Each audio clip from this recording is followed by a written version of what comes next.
हरिओम दोस्तों, स्वागत है आपका free study bye Lodhi sir के यूट्यूब चैनल में। दोस्तों मैं कृपाल लोधी। दोस्तों आज हम आपको लेकर के आए हैं रीजनिंग का एक बहुत ही अच्छा चैप्टर जिसका नाम है दिशा और दूरी, डिस्टेंस एंड डायरेक्शन। दोस्तों आप किसी भी प्रकार के कॉम्पिटिटिव एग्जाम की तैयारी यदि कर रहे हैं तो निश्चित रूप से उसमें रीजनिंग आना ही होती है, और यदि स्टूडेंट्स रीजनिंग आना है तो ये चैप्टर बहुत ही इंपॉर्टेंट है। दोस्तों इसके लगभग हम 9 से 10 वीडियो आपको लाएंगे जिसमें दिशा और दूरी का पूरा टॉपिक कंप्लीट हो जाएगा। आज का ये हमारा पार्ट फर्स्ट है।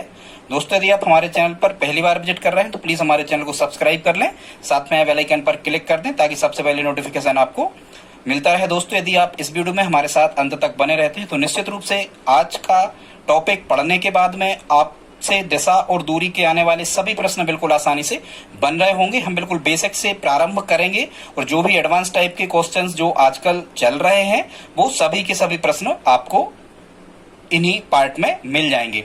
तो आइए प्रारंभ करते हैं आज का टॉपिक।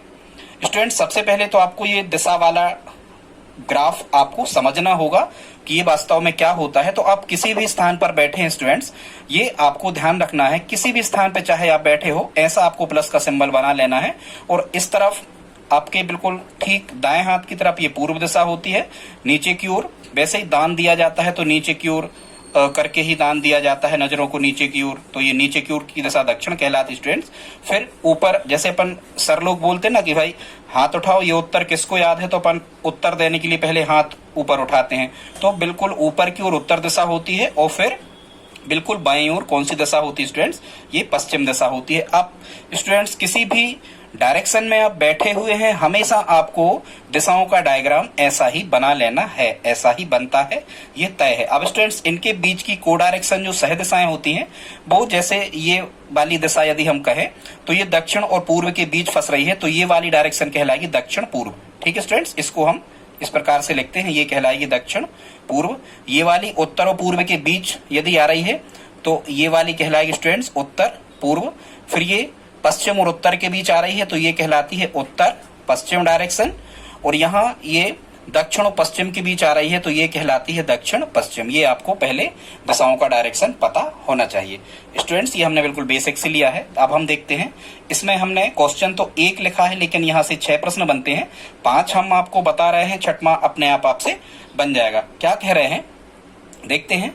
एक बालक अपने घर से 150 मीटर पूर्व की ओर जाता है, फिर वहां से 200 मीटर उत्तर की ओर जाता है और अपने स्कूल पहुंच जाता है। ठीक है, तो ज्ञात कीजिए। अब पहला क्वेश्चन यहां से लिखा है, बालक द्वारा तय की गई कुल दूरी क्या है। स्टूडेंट्स अब हम पहला क्वेश्चन को सॉल्व कर रहे हैं। सबसे पहले स्टूडेंट्स आपको यह समझना है कि जो दूरी होती है दिशा और दूरी वाले प्रश्न में, ये दूरी स्टूडेंट्स 2 प्रकार की होती है। एक तो कहलाती है न्यूनतम दूरी। यदि कभी आपको नहीं लिखा है, केवल लिखा है कि प्रारंभिक स्थान से कितनी दूरी पर है, तो भी आपको न्यूनतम दूरी ही फाइंड कर देना है। या फिर स्टूडेंट्स वहां न्यूनतम दूरी साफ साफ लिखा होता है और दूसरी जो दूरी होती है ये कहलाती है कुल दूरी। तो ये 2 प्रकार की दूरी होती है। जहां भी स्टूडेंट्स ये न्यूनतम दूरी शब्द लिखा होता है तो न्यूनतम दूरी मतलब हमें कर्ण फाइंड करना होता है। यहाँ निश्चित रूप से इस प्रकार से ये समकोण त्रिभुज बन रहा होता है और समकोण के सामने की भुजा क्या कहलाती है, कर्ण कहलाती है। आई होप आप समझ गए होंगे। कभी भी न्यूनतम दूरी शब्द यदि लिखा है तो आप 100% निश्चित रूप से समझ जाएं कि आपको समकोण त्रिभुज वहां पर बन रहा है और वहां पर आपको कर्ण का मान फाइंड करना है स्टूडेंट्स। और जब हम कुल दूरी की चर्चा कर रहे होते हैं तो कुल दूरी में क्या होता है कि प्रारंभिक स्थान से लेकर के और अंतिम स्थान तक जितनी भी दूरी चली गई है इसको हम टोटल को ऐड कर देते हैं, मतलब टोटल को हम जोड़ कर देते हैं। जो भी मान प्राप्त होता है वो क्या कहलाता है, कुल दूरी। आई होप आप दूरी समझ गए होंगे, अभी हम बता रहे हैं आपको। अब देखते हैं, पहला हल कर रहे थे हम, कह रहे हैं बालक द्वारा तय की गई कुल दूरी क्या है। सबसे पहले स्टूडेंट्स इनके डायग्राम ड्रा किए जाते हैं। जैसे कह रहे हैं एक बालक अपने घर से 150 मीटर पूर्व की ओर गया, तो इसका डायग्राम आप कैसे बनाएंगे इसको हम देखते हैं। अब यदि पूर्व की ओर गया और कितने मीटर गया, 150 मीटर, तो हम मान लेते हैं कि यहां से ये दूरी लगभग कितनी है, 150 मीटर है। और कहाँ गया? पूर्व की ओर। ये उसका हम कहें कि स्टार्ट पॉइंट है, मतलब प्रारंभ के लिए हम कुछ भी इनिशियल्स दे देते हैं। ये उसका स्टार्ट पॉइंट है, हमने एस दे दिया। और स्टूडेंट ध्यान रखना, दो डायरेक्शन के बीच में हमेशा 90 अंश का कोण बनता है। कोई भी व्यक्ति यदि पूर्व पश्चिम उत्तर दक्षिण एक एक दिशा में मुड़ जाता है तो दोनों दिशाओं के मध्य में 90 अंश का कोण बनता है। अब वो स्टार्ट उसने यहां से किया, पूर्व दिशा में, इस दिशा में कितना गया? वो 150 मीटर। फिर कह रहा है वहां से 200 मीटर उत्तर। उत्तर कहाँ है? ऊपर की ओर है। तो यहाँ यदि हमने 150 मीटर की लाइन को छोटी खींच दी है तो 200 मीटर की लाइन इससे कुछ हमें बड़ी खींचनी होगी। ठीक है स्टूडेंट्स, ये चल गया इतना 200 मीटर और कहाँ पहुंच गया? ये उत्तर में पहुंच गया, मतलब यहाँ। ये इसका एंड पॉइंट है तो यहाँ हमने ई बना दिया। और ठीक है स्टूडेंट्स, अब यदि वो कह रहे होते कि न्यूनतम दूरी कितनी तय की, तो न्यूनतम दूरी है स्टूडेंट्स यहाँ पर एस ई, ये कर्ण के बराबर होती है, 90 अंश का कोण बन जाता। यदि न्यूनतम दूरी हमें फाइंड करना है तब हम क्या प्राप्त करेंगे? कर्ण प्राप्त करेंगे। ठीक है स्टूडेंट्स, अभी हम देखते हैं, अब हम देख लेते हैं पहला क्वेश्चन, जिसमें क्या कह रहे थे। तो पहला क्वेश्चन कह रहे हैं बालक द्वारा तय की गई कुल दूरी क्या है। तो स्टूडेंट देखो, ये 150 मीटर कहाँ गया था? ये पूरब में गया था। फिर वहां से 200 मीटर कहाँ गया था? उत्तर में गया था। अब यदि वो कुल दूरी की चर्चा कर रहे हैं, यदि कुल दूरी की चर्चा कर रहे हैं तो हमें क्या कर देना है? इन दोनों दूरियों को जोड़ देना है। 150 और 200 मीटर को जब हम जोड़ रहे होंगे तो हमारा आंसर कितना आ रहा होगा? 300 मीटर। और यही हमारा क्या होगा? इसका आंसर होगा फर्स्ट क्वेश्चन का। ठीक है, यदि कुल दूरी पूछ रहे हैं तो आप हमेशा ध्यान रखो स्टूडेंट्स, कॉन्सेप्ट यही है, आपको जितने भी उसमें डाटा दिए गए हैं सभी को आपको जोड़ देना है। ठीक है, ये फर्स्ट क्वेश्चन इसका हल हो गया। अब हम देखते हैं स्टूडेंट्स इसका सेकंड क्वेश्चन। अब सेकंड क्वेश्चन में क्या कह रहे हैं? ये दूसरा वाला प्रश्न है। इसमें कह रहे हैं घर से स्कूल की न्यूनतम दूरी क्या है। स्टूडेंट ध्यान से सुने, दूसरा सेकंड क्वेश्चन में उन्होंने क्या पूछा है हमसे? न्यूनतम दूरी। न्यूनतम मतलब कम से कम, और कम से कम दूरी जो होती है स्टूडेंट्स ये हमेशा कर्ण के मान के बराबर होती है। कभी भी न्यूनतम दूरी शब्द लिखा हो कर्ण ही फाइंड किया जाता है, चाहे वो रीजनिंग हो चाहे मैथ्स हो। ठीक है स्टूडेंट्स, तो अब हम क्या करते हैं, यहाँ कुछ भी हम नाम दे देते हैं। यहाँ मान के चलो हम यहाँ नाम दे देते हैं, ए नाम दे देते हैं। तो स्टूडेंट जब हम इस एस ए ई, ये समकोण त्रिभुज है, समकोण त्रिभुज एस ए ई में पाइथागोरस प्रमेय लगाएंगे, क्योंकि स्टूडेंट्स आपको पता होना चाहिए पाइथागोरस प्रमेय का यूज क्या है। यदि समकोण त्रिभुज में हमें कोई भी दो भुजाएं दी गई हैं और तीसरी भुजा हमें प्राप्त करना है तो निश्चित रूप से पाइथागोरस प्रमेय का ही उपयोग किया जाता है। वो पाइथागोरस प्रमेय केवल समकोण त्रिभुज में ही लगती है। वो पाइथागोरस प्रमेय क्या होती है? कर्ण का वर्ग बराबर, तो यहाँ कर्ण क्या है? S E. हम यहाँ लिखेंगे कर्ण का वर्ग बराबर लंब का वर्ग, लंब यहाँ पर क्या है? ए ई, लंब का वर्ग धनाधार कितना है? A S. ठीक है, ये आधार है। जब हम यहाँ मान रख रहे होंगे और एसी का मान हमें फाइंड करना है, यही एसी कर्ण के बराबर है और यही न्यूनतम दूरी थी। तो जब हम इसमें मान रखते हैं तो ए ई कितनी थी हमारे पास? 200। तो यहाँ हम लिख रहे होंगे 200 का होल स्क्वायर या 200 का वर्ग धन ए एस कितना था? 150 का वर्ग। 200 गुणा 200 जब आप करोगे तो 2 का वर्ग 2 दूनी 4 और 2 शून्य के हो जाते हैं यहाँ 4 शून्य।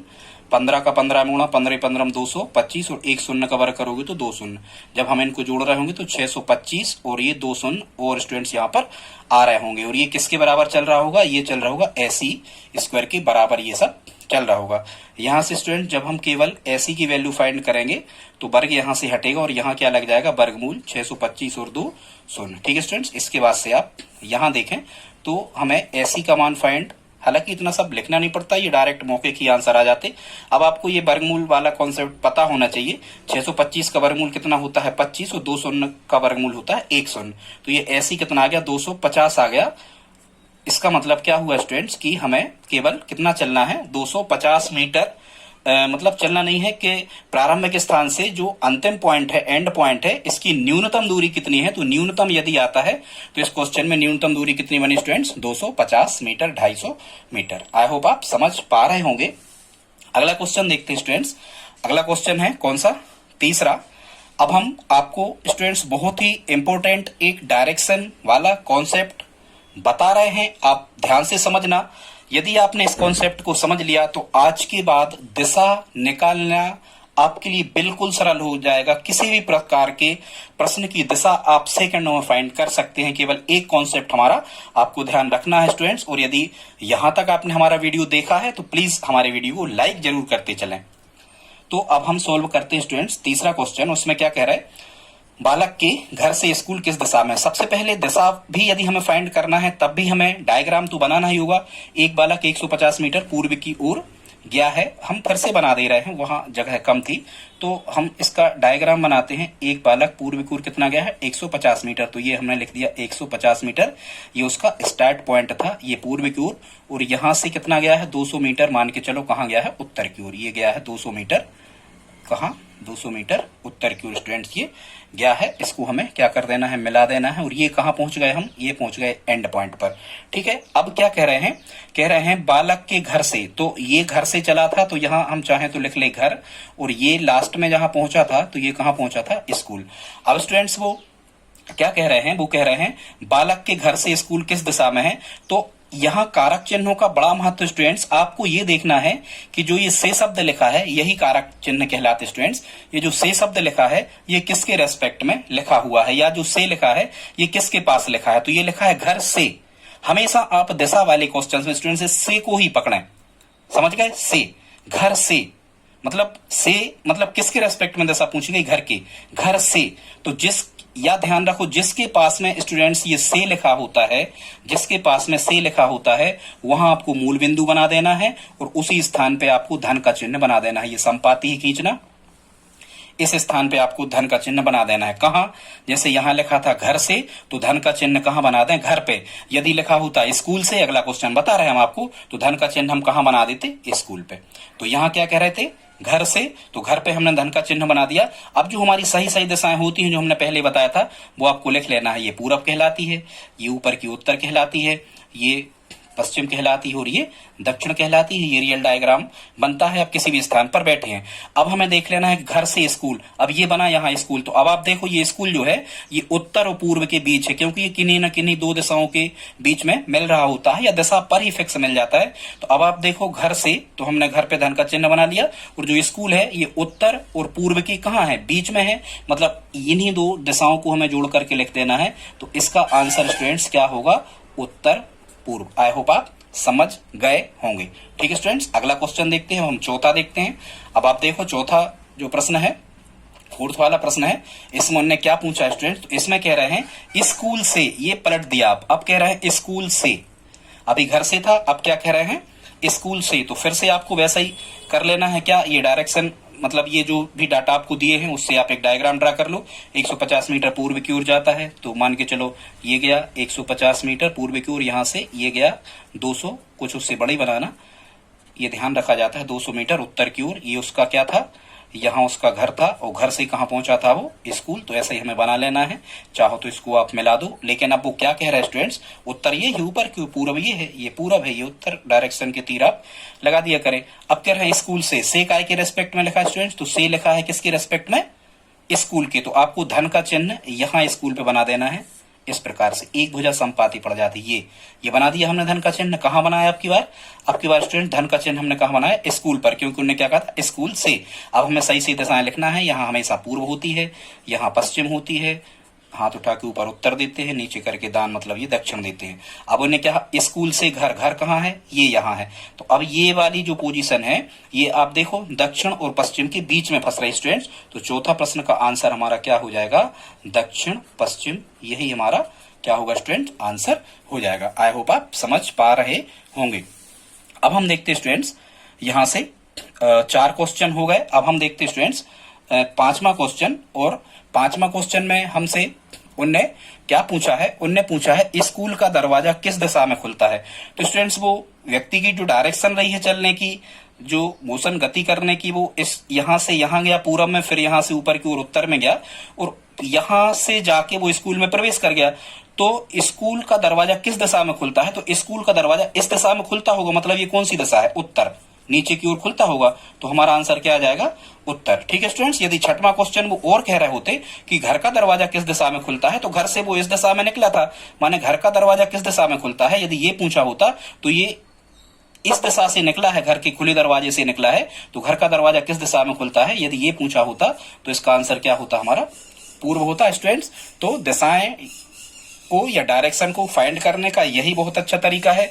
जिसके रेस्पेक्ट में या जिसके पास में से लिखा है वहां धन का चिन्ह बना दो, सही सही दिशाएं लिख दो, और जिस चीज की स्थिति पूछी है वो आप देख लो। दोस्तों यदि आज का वीडियो आपको पसंद आया तो प्लीज आप लाइक कर दे। इसके हम 10 पार्ट लाएंगे, जल्दी से या आज ही आप देख सकते हैं। सेकंड पार्ट, थर्ड पार्ट भी आज ही आप देख सकते हैं। हम जल्दी से वो लगा दे रहे हैं। 10 पार्ट में हम ये पूरा करेंगे। दोस्तों हम सभी प्रकार के कॉम्पिटिटिव एग्जाम की तैयारी निःशुल्क यूट्यूब के माध्यम से करवाते हैं। दोस्तों आप हमारी प्लीज आप हमारी हेल्प करें। इस वीडियो को अपने दोस्तों के साथ में स्टडी ग्रुप में शेयर जरूर करें। मिलते हैं अगली वीडियो में, तब तक के लिए जय हिंद जय भारत।